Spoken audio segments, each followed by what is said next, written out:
Hi YouTube. Today I'm going to give you an update on the restoration of the 1970 Royal Blue Colt Python.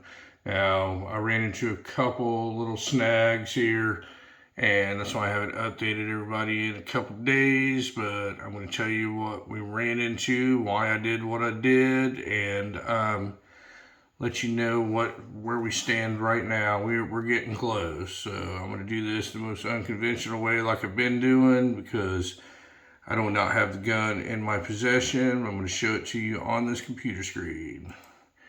That's what we got right now. We have we have it taken apart, and it is all prepped. And what I did is I had to source another barrel for it. And I'm going to tell you why. So this is a 1970 Colt Python, and 1970 is very similar to the 1955 up to like the early 70s. The roll marks were a little thin on the barrel. So this is the old barrel. If you can see how thin the roll marks are, I hope this shows up on camera. I do apologize for doing it this way. And I told everybody before that this gun had been refinished before, and I got it at a really reasonable price because I knew what I could do to it. So if you take thin roll marks and then you start polishing on that, you get a little what they call washout. And where the 357 Magnum was written, I don't know if it'll show up in this or not, but it was washed out a little bit on it. So it was going to look good. The person that was going to have this gun was going to be happy with it anyway, no matter what I did. But anybody that knows me knows I'm going to make it perfect. So I had to source a different barrel, and this is the one that I got. See how much sharper? The one on the top is the new / old one. The one on the bottom is the original one that came with it. So this one's a little bit newer production. This is probably in the mid to late 70s, and you can see how much sharper the roll marks are on it and everything. So she's going to be a lot happier with that. And when you blued this one, I mean, it would be fine, but it's just, they're thin anyway. Even from the factory, they're thin, but you can see how much sharper the Python 357 is on the one that I sourced out and bought online.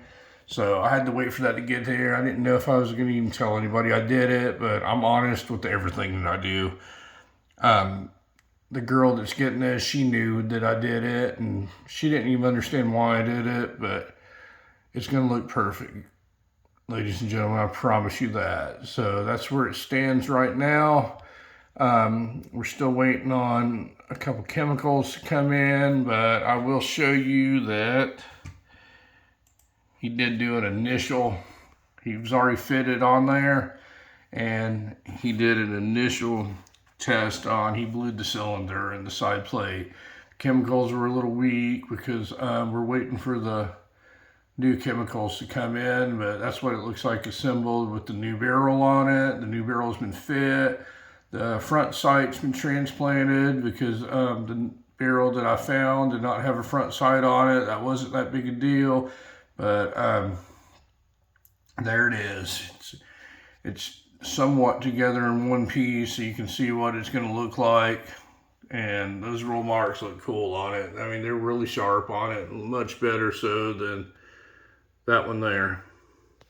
But I haven't forgotten about everybody. That's where we stand right now. It's coming along really good. I'm thinking no more than a week, this thing will be back together. I'll be able to show it to you what a completely restored 1970 Royal Blue Colt Python looks like.